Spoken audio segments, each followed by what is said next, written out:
우리 하나님께서 오늘 또 우리 모두에게 은혜와 평강으로 가득 채워주시기를 간절히 바랍니다. 이 땅에서 살아갈 때 의식주 문제는 아무리 강조해도 지나치지 않습니다. 그러니까 인생이 의식주를 위해서 일하다가 또 살다가 죽는다, 이렇게 말을 해도 과언이 아닙니다. 참 중요하죠. 예수님께서도 마태복음 6장 30절로 32절에서 이렇게 말씀하셨습니다. 같이 읽어볼까요? 시작. 오늘 있다가 내일 아궁이에 던져지는 들풀도 하나님이 이렇게 입히시거든 하물며 너희일까 보냐 믿음의 작은 자들아. 그러므로 염려에 이르기를 무엇을 먹을까 무엇을 마실까 무엇을 입을까 하지 말라. 이는 다 이방인들이 구하는 것이라. 너희 하늘 아버지께서 이 모든 것이 너희에게 있어야 할 줄을 아시느니라. 우리 하나님 아버지께서 있어야 할 줄을 어떻게 아신다고요? 아신다. 우리 아들, 딸이 결혼을 했어요. 근데 집도 없어요. 먹을 것도 없어요. 옷도 없어요. 그런데 그 부모는 수백억 대 자산가예요. 그럼 어떻게 할까요, 여러분? 나 몰라라 할까요? 아니면 막 다 해줄까요?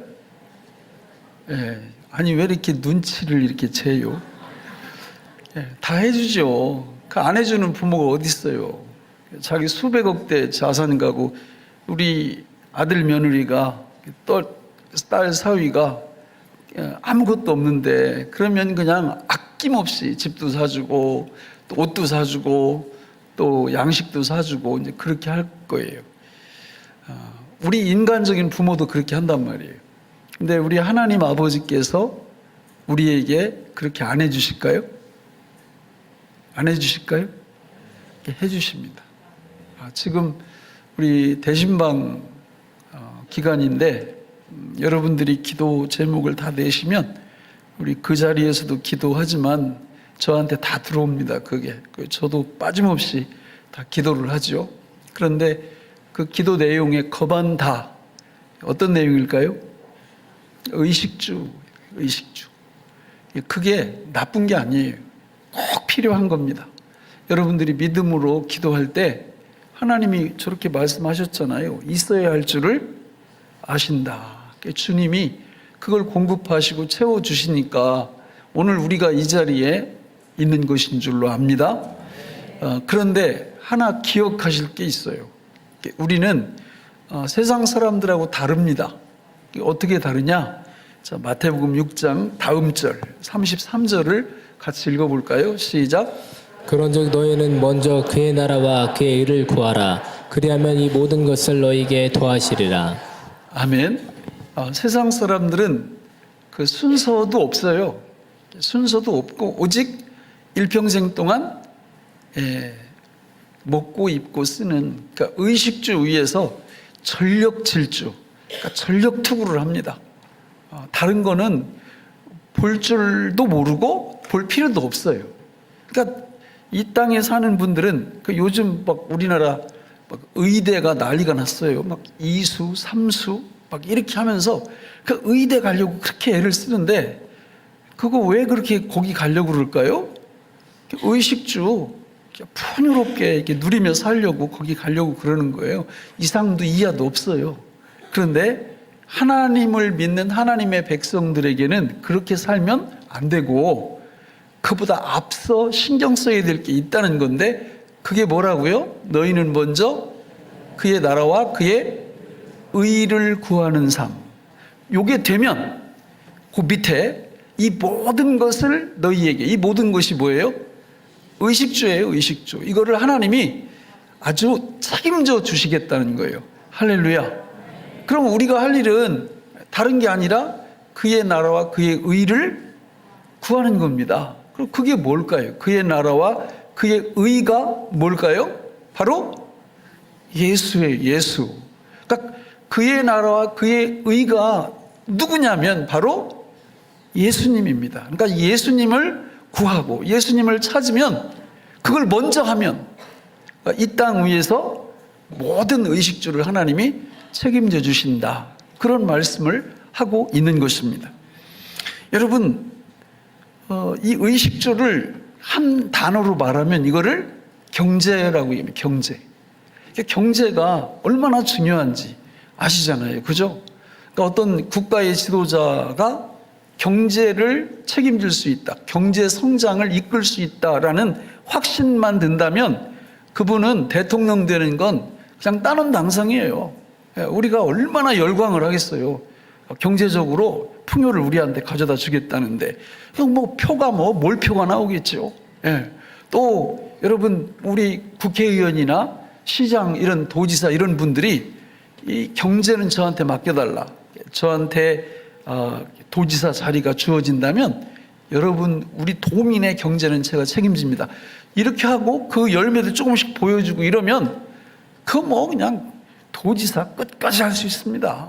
우리가 표를 얼마나 몰표를 몰아주겠어요. 여러분, 경제가 너무 중요하기 때문에 이 경제는요 엄청나게 많은 부분에 영향을 미쳐요. 심지어 이렇게 정치 시스템까지도 경제가 결정합니다. 우리 대한민국은 자유민주주의의 무슨 경제예요? 시장 경제입니다. 시장 경제. 이게 민주주의의 그 핵심 중에 하나가 시장 경제잖아요. 그럼 저기 저 위의 나라는 무슨 경제예요? 공산주의는 계획 경제입니다. 그러니까 시장 경제와 계획 경제, 어느 게 더 좋아요? 시장 경제가 좋습니까? 왜 좋은데요? 시장 경제도 약점이 되게 많아요. 그런데 계획 경제보다는 적습니다. 우리 크리스찬들이 시장 경제 시스템을 좋아하는 이유는 사실 다른 데 있는 게 아니라 무슨 자유가 주어지기 때문이에요? 신앙의 자유가, 마음껏 예수 믿을 수 있는 자유가 주어지기 때문에 우리는 시장 경제를, 자유민주주의를 좋아하는 것입니다. 근데 이게 우리나라에도요, 이게 저쪽 좋아하는 사람들이 의외로 많아요. 근데 제가 볼 때는 그분들은 진짜 욕심쟁이. 그러니까 여러분 알잖아요. 작년에도 몇백 명이 굶어 죽었대요, 북한에. 근데 그 나라가 뭐가 그렇게 좋아요? 좋은 사람들이 있더라고. 0.0001%. 배가 이렇게 나오고, 너무, 그러니까 고기 들어가고 싶은 거 봐요, 고기. 나머지는 다 거지예요. 다 거지로 살잖아요. 우리나라 계속 이렇게 들어오잖아요, 이렇게. 북한에서도. 그러니까 여러분, 경제가 이렇게 중요한 거예요. 이게 경제를 누가 책임져 준다고 그러면 우리는 그냥 그 사람, 어떤 사람이 됐든지 간에 표도 주고 그 사람을 우리의 리더로 삼을 수도 있고 이런 게 이 세상이라 그 말입니다. 그러나 여러분, 오늘 성경 마태복음 6장 33절에서는 그런 경제보다 먼저 추구할 게 있다. 그게 뭐라고 그랬어요? 예수님. 그래서 의식주, 이 경제가 중요한데 그럼 의식주하고 예수님하고 어떤 관련이 있을까? 밀접한 관련이 있습니다. 여러분, 의식주의 첫 번째는 의가 뭐예요? 옷이에요, 옷. 우리의 옷. 옷하고 예수님하고 관계가 있다라는 거죠. 여러분, 옷이 뭐예요? 날개라는 말이 있죠, 그죠? 맞아요. 어떤 분들은 이렇게 딱 옷 입은 거 보면은 견적이 대충 나와.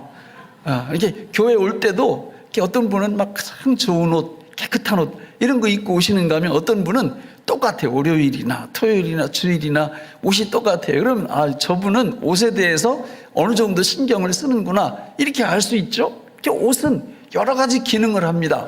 그죠? 사회적인 지위도 나타내고요. 옷이, 그렇죠? 그런가 하면 아름답게 보이기도 하고.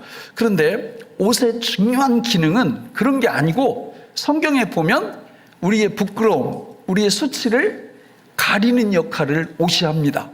그렇죠? 창세기 그 3장에 가보면 선악과 사건이 터졌을 때 아담과 하와가 제일 먼저 한 게 뭐였어요? 무화과 나뭇 이파리 꺾어가지고 자기들의 부끄러움, 그 수치 되는 거기를 가린 겁니다. 그래서 성경에 보면 창세기 3장 6절 7절 같이 한번 읽어보실까요? 시작. 여자가 그 나무를 본즉 먹음직도 하고 보암직도 하고 지혜롭게 할 만큼 탐스럽기도 한 나무인지라. 여자가 그 열매를 따먹고 자기와 함께 있는 남편에게도 주매 그도 먹은지라. 이에 그들의 눈이 밝아져 자기들이 벗은 줄을 알고 무화과 나무 잎을 엮고 치마로 삼았더라. 자, 그걸 따먹었더니 뭐가 밝아져요? 눈이 밝아져요, 눈이. 여러분, 저 눈이 밝아지면 골치 아파집니다. 저게. 우리가 다 저 눈이 지금 환히 밝아요. 저게 밝아지면 내 뭐가 보여요? 수치, 부끄러움이 보여요. 그런데 내 수치만 보이면 좀 낫겠는데 누구 수치도 보여요? 다른 사람 수치도 보여요. 부부싸움 왜 해요? 그 눈이 좀 이렇게 밝아지지 않았으면 좋겠는데 배우자의 수치가, 부끄러움이 자꾸 보이는 거예요. 그래서 그걸 지적하고 판단하고 이러다 보니까 막 싸움이 일어나는 거죠. 교회도 마찬가지예요. 여러분, 교회도 만약에 이렇게 갈등이 있는 교회 보면은 왜 갈등이 일어납니까? 수치가 계속 내 수치도 보이고 다른 수치도 보여요. 그런데요, 요 눈이 밝아지면요, 내 수치는 시비를 안 걸어. 그래가지고 내가 하면 로맨스, 남이 하면 불륜, 이렇게 되는 거예요. 이게 골치 아파집니다. 이렇게 되면 분위기가. 그런데 여러분, 이거 아세요? 선악과를 먹어도 눈이 밝아지지만 옆에 있는 생명실과를 먹어도 눈이 밝아져요. 누가복음 24장 31절 이하에 보면 거기 그런 말씀이 나와요. 엠마오로 내려가던 제자들이 예수님과 함께 가다가 예수님이 눈을 딱 밝히시니까 누구를 알아봐요? 예수님을 알아봅니다. 그래서 하나님의 백성들은 바로 그 눈이 밝아져야 돼요. 그러면 이제 두 개가 밝아져 있는 거예요. 선악과 막은 눈도 밝아져 있고요, 생명과 먹은 눈도 밝아져 있어요. 그런데 어떤 눈이 더 밝을까요? 생명과 먹은 눈이 더 밝아서 다른 사람 흠이나 부끄러움이나 수치 이런 거는요, 덮어줄 수 있는 능력이 생겨요. 그래서 성경을 읽을 때마다 이 눈이 밝아지면 성경에 등장하는 모든 등장인물이 누구예요? 나입니다. 나. 그런데 이 눈이 안 밝아지고 선악과 먹은 눈만 밝아지면 성경 읽다가 못된 짓 하는 사람 나오면 이거 누구요? 너요, 너. 자기는 아니야. 이렇게 되면 이게 복잡해지는 거예요, 문제가. 그러니까 여러분, 지옥 가면 왜 지옥인 줄 아세요? 그러니까 선악과 먹은 사람들만 있기 때문에 다 손가락질하고 있어요. 너 때문에 문제고, 너 때문에 문제고. 천국 가면은 어떤 일이 벌어지는 줄 알아요? 전혀 손가락질을 하지 않습니다. 왜냐하면 다 이제 이따 말씀드리겠지만 진짜 옷을 입었기 때문에 그래요. 여러분, 세상에서 우리가 입는, 지금 입고 나온 여러분들의 옷들은요, 이거 영원한 옷이 아니라고요. 이걸로 우리의 추위를 영원히 가릴 수도 없고, 이걸로 우리의 부끄러움, 수치를 영원히 가릴 수도 없어요. 그런데 성경에 보니까 그런 옷이 있다고 말씀을 하고 있는 거예요. 어디에 그 말씀이 있을까요? 갈라디아서 3장 27절에 그 말씀이 나옵니다. 같이 읽어볼까요? 시작. 누구든지 그리스도와 함께 합하기 위하여 세례를 받은 자는 그리스도로 옷 입었느니라. 할렐루야. 저 옷이 무슨 옷입니까? 창세기 3장 21절에서 나왔던 그 옷이에요. 같이 읽어볼까요? 시작. 여호와 하나님이 아담과 그의 아내를 위하여 가죽옷을 지어 입히시니라. 저 가죽옷, 그 아담과 하와가 부끄러움, 수치 가리려고 무화과나무 잎으로 가렸던 거를 하나님이 치워주시고 양을 잡아서 가죽옷을 만들어서 수치를 가려주셨는데, 저 가죽옷의 궁극적인 인물이 누구라고요? 예수님이에요. 예수님. 그래서 예수를 믿고 나면 그 예수 믿고 성령으로 거듭난 모든 성도들은 누구 옷을 입고 있는 거예요? 예수 옷을 입고 있는 것입니다.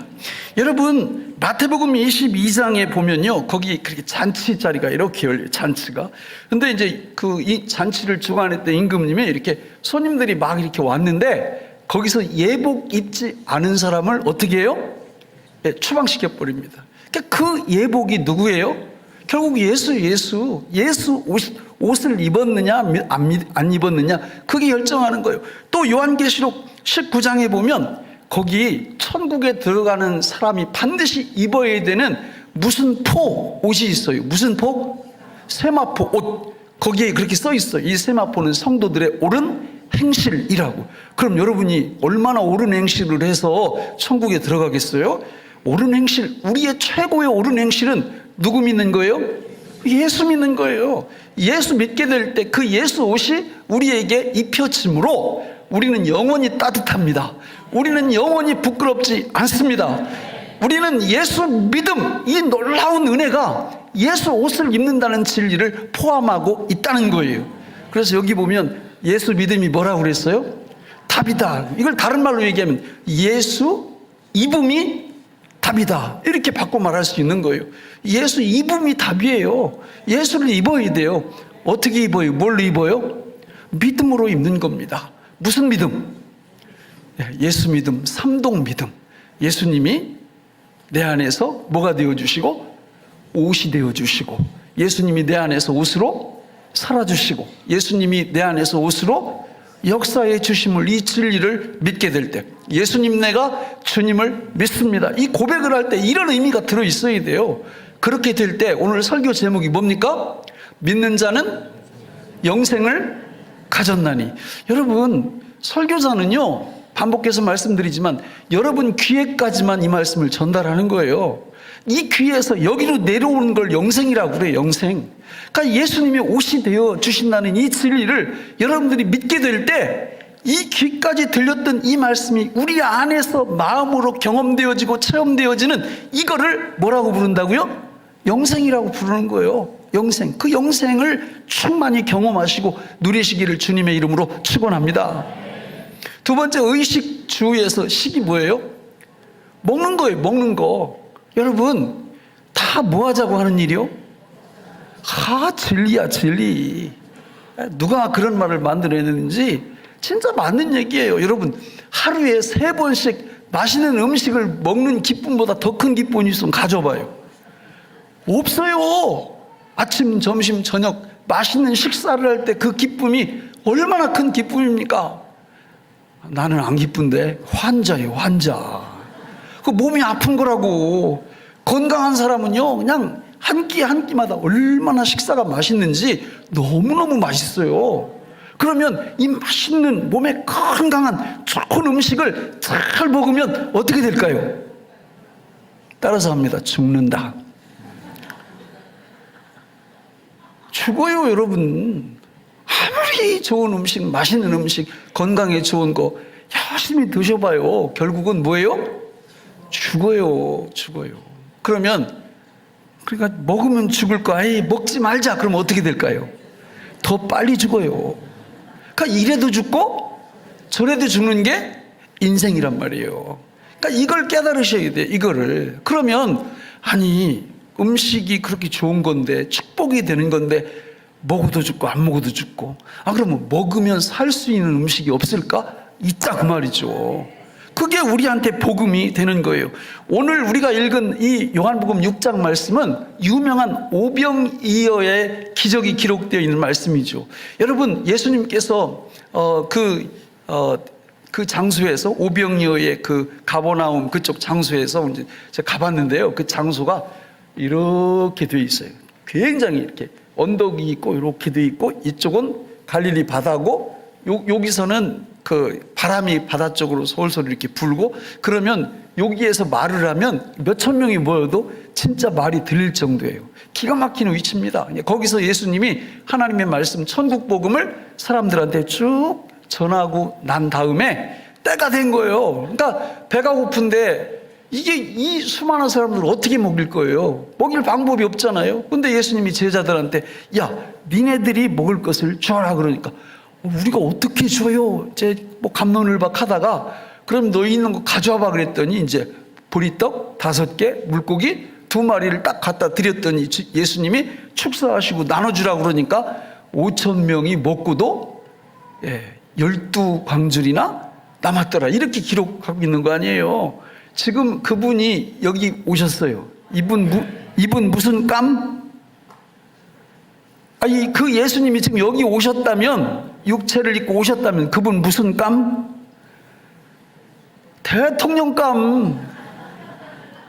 처음에 말씀드렸잖아요. 이게 대한민국을 막 세계 최강으로 만들 수 있는, 정말 너무너무 능력 있는 대통령감. 그럼 우리가 가만 놔두겠어요? 아니면 어떻게 하겠어요? 떼거지로 몰려간 거예요. 떼거지로. 본문이 그래요. 떼거지로 몰려와서 우리의 누가 되어달라고요? 대통령이 되어달라고. 그랬더니 예수님이 사람 볼 줄 안다 니들. 그러고 수락을 하신 게 아니라 초를 치신 거예요. 초를. 그게 요한복음 6장 41절로 42절에 나오는데 우리 같이 읽어보겠습니다. 시작.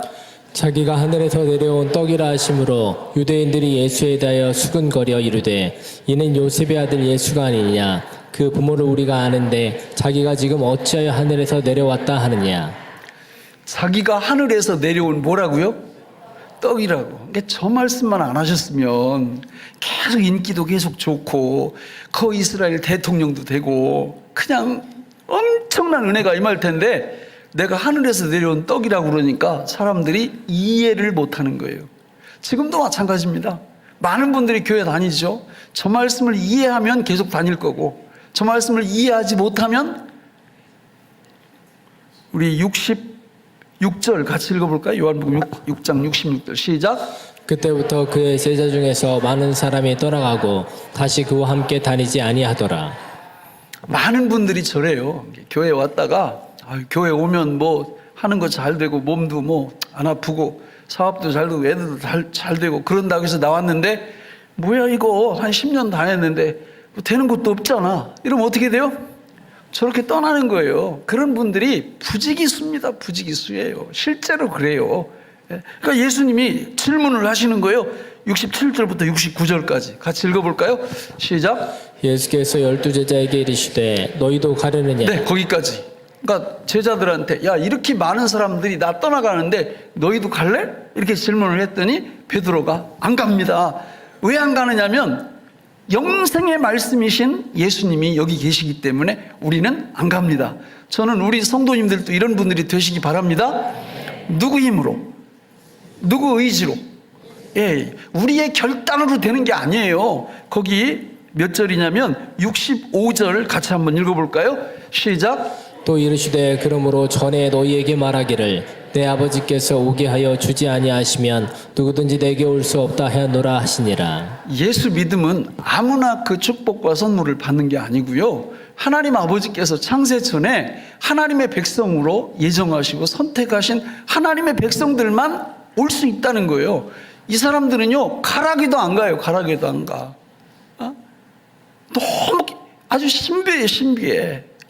교회 올 때 그냥 오라고 사정을 하고요. 막 택시 태워주고 김장 막 김장김치 갖다 주고 막 이래도 안 와. 이래도 안 와. 어떤 사람들은.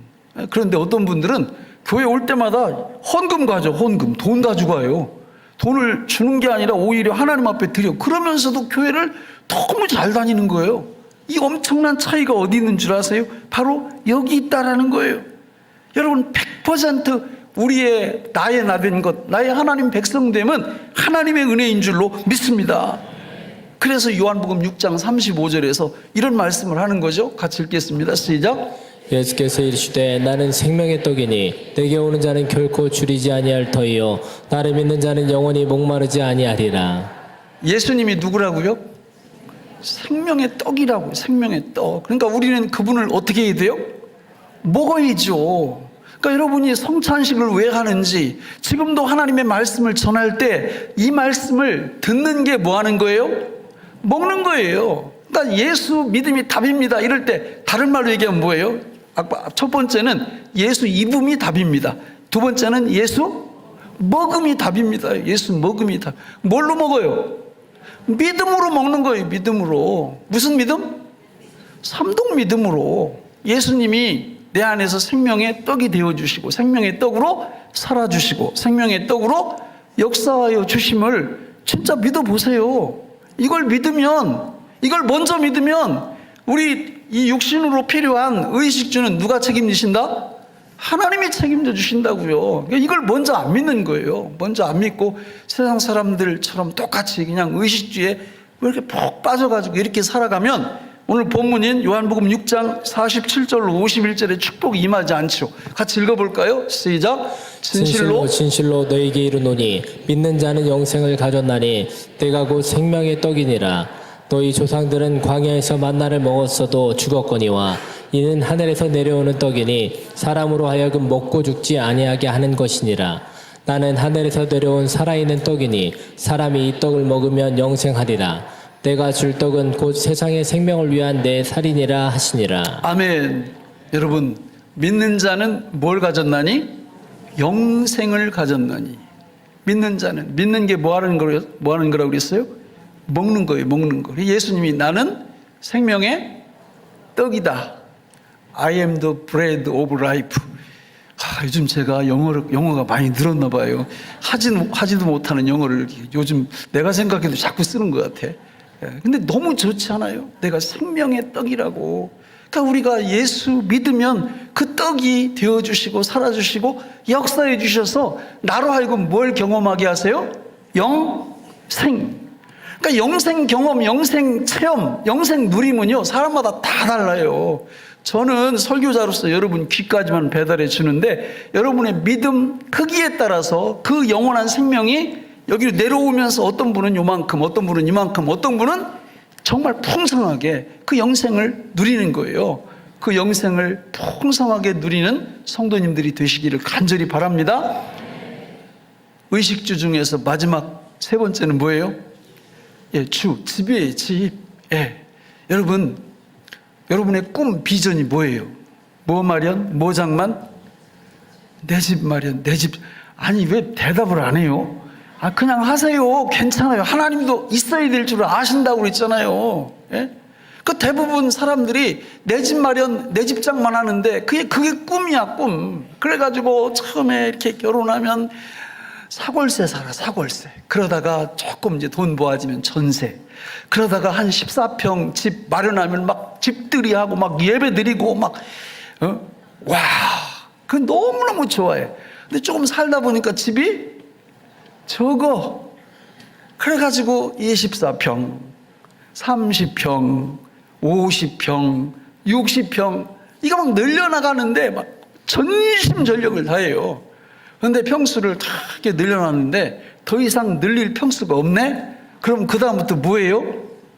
한 채, 두 채, 세 채, 네 채. 집 마련하느라고 시간 다 보내. 어느 날 눈이 딱 떠져 보니까 나이가 몇 살? 70살. 그러니까 평생 뭐 한 거예요? 집 평수 늘리다가 집 채수 늘린 게 그게 인생이야. 그러면 하나님이 보실 때 너 정말 엄청 잘했다 이렇게 칭찬하실 것 같아요? 그게 아니라는 거예요. 그게 너희는 먼저 그의 나라 그의 의를 구하라. 누구 구하라고요? 예수님. 그러면 예수님이 우리의 옷도 되시는데 우리의 양식도 되셨는데 결국 예수님이 무엇도 되신다는 거예요? 집도 되신다는 거예요. 여러분, 예수님이 이 땅에 오신 목적이 뭔지 아세요? 똑같아요, 우리하고. 뭐 마련? 내 집 마련. 그러니까 예수님도 이 땅에 오셔서 하신 게 결국은 당신의 집 마련하신 거예요. 플러스 보너스 하나가 있어요. 누구 집도 마련해 주시면서 우리 집도 마련해 주시면서. 할렐루야. 여러분, 성경에 보면 우리 요한복음 14장 1절부터 3절 같이 한번 볼까요? 시작. 너희는 마음에 근심하지 말라. 하나님을 믿으니 또 나를 믿으라. 내 아버지 집에 거할 곳이 많도다. 그렇지 않으면 너희에게 일렀으리라. 내가 너희를 위하여 거처를 예비하러 가노니 가서 너희를 위하여 거처를 예비하면 내가 다시 와서 너희를 내게로 영접하여 나 있는 곳에 너희도 있게 하리라. 여러분, 집의 기능이 뭐예요? 집은 어디 필요해요? 쉼, 안식, 우리의 보호 이런 데 필요한 거잖아요.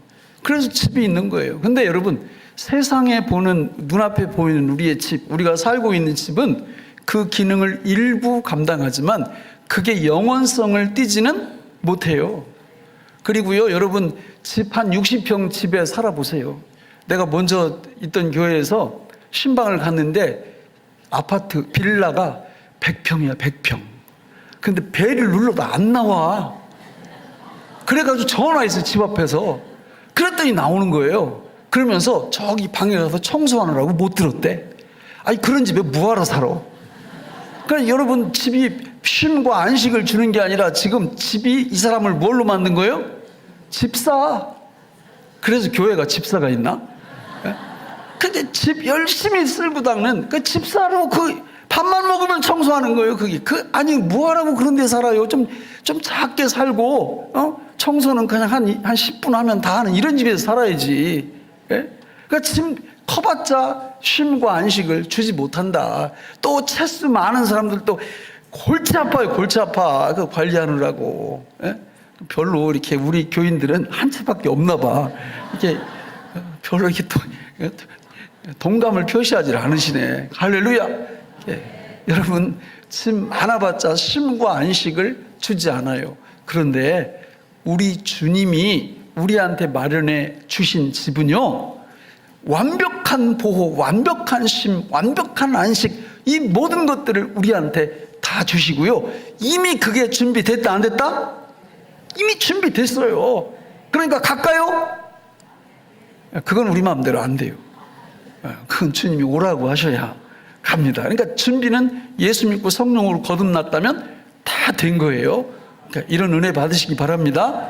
그런데요, 우리 주님이 우리 집만 마련하신 게 아니라 본인 집도 마련하셨다고 말씀을 해요. 히브리서 3장 6절 같이 한번 읽어보겠습니다. 시작. 그리스도는 하나님의 집을 맡은 아들로서 그와 같이 하셨으니 우리가 소망의 확신과 자랑을 끝까지 굳게 잡고 있으면 우리는 그의 집이라. 할렐루야. 우리가 누구의 집이라고요? 그리스도의 집, 예수님의 집, 하나님의 집이라는 거예요. 성경에 이 말씀 너무 많이 나오죠? 너희가 하나님의 성전인 것과 하나님의 성령이 너희 안에 거하시는 것을 알지 못하느냐. 그러니까 우리가 하나님의 집, 예수님의 집이 된 거예요. 예수를 믿고 거듭나면 이 놀라운 은혜가 임하고요. 장차 요한계시록에 보면 예수님의 집과 우리의 집이 하나로 연결되고 통합되는 놀라운 은혜가 임합니다. 우리가 여러분 이 집의 축복을 누린다는 것은 우리 예수님이 나에게 집이 되어주셨음을 믿고 집으로 살아주심을 믿고 집으로 역사해 주심을 믿게 될 때 이게 너희는 먼저 그의 나라와 그의 의를 구하는 것이 딱 돼가지고 나머지 세상에서 진짜 필요한 의식주를 누가 책임져 주시겠다고요? 하나님이 책임져 주시겠다는 거예요. 믿습니까? 기도하겠습니다. 하나님 아버지, 오늘 우리에게 주신 이 말씀이 생명의 양식이 되게 하여 주옵소서. 예수님의 이름으로 간절히 기도하옵나이다. 아멘.